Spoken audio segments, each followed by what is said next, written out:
प्रदेश सरकार की महिला कल्याण बाल विकास पुष्टाहार राज्य मंत्री प्रतिभा शुक्ला आज अपने पूर्व निर्धारित कार्यक्रम के तहत सिद्धार्थनगर जिले में पहुंची। राज्य मंत्री प्रतिभा शुक्ला ने यहां बाल विकास पुष्टाहार से संबंधित कई कार्यक्रमों में हिस्सा लिया।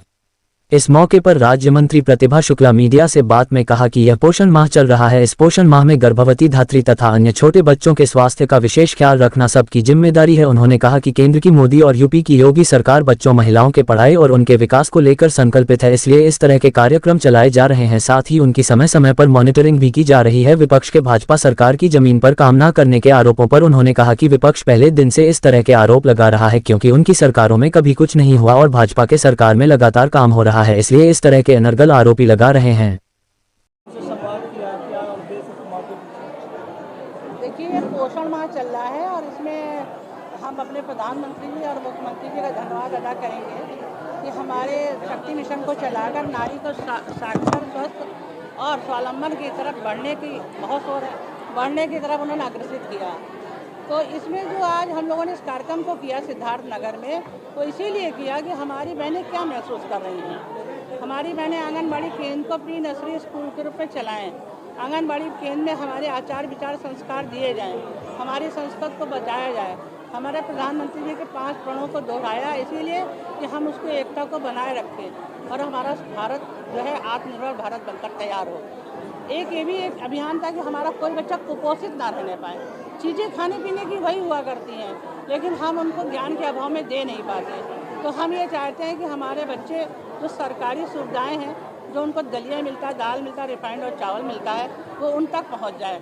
हमारा गरीब बच्चा खाने से वंचित ना रहे। और हम समझते हैं यहाँ इस सरकार मोदी जी की उससे कभी कोई खाने से वंचित अब नहीं है।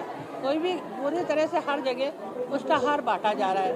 साथ ही साथ हमारी जो गर्भवती महिला उसको अलग से दिया जाता है, हमारा जो कुपोषित बच्चा उसको अलग से दिया जाता है। इसलिए सरकारी योजनाओं का लाभ सबको हम इसको अपने प्रधानमंत्री जी का बहुत धन्यवाद अदा करेंगे और हम समझते हैं भारत की हर बहन उनका धन्यवाद अदा करेगी।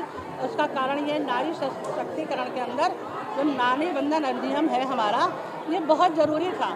इसके कारण हमारे जो समाज में नारी और पुरुष समाज के 2 पहिए हैं, दोनों पैरेलल जब चलेंगे तभी समाज आगे बढ़ सकता है। एक पहिया आगे हो, एक पहिया पीछे हो, एक पहिया पंचर हो, तो गाड़ी कैसे चलेगी आप ही बताओ।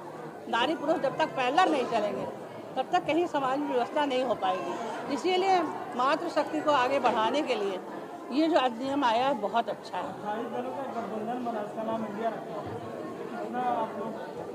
देखिए, गठबंधन तो हमेशा स्वार्थ लिप्सा में लेकर बनाया जाता है। नाम उसका कोई कुछ भी रख सकता है, लेकिन जैसे इनकी स्वार्थ लिप्सा खत्म होगी गठबंधन टूट जाएगा।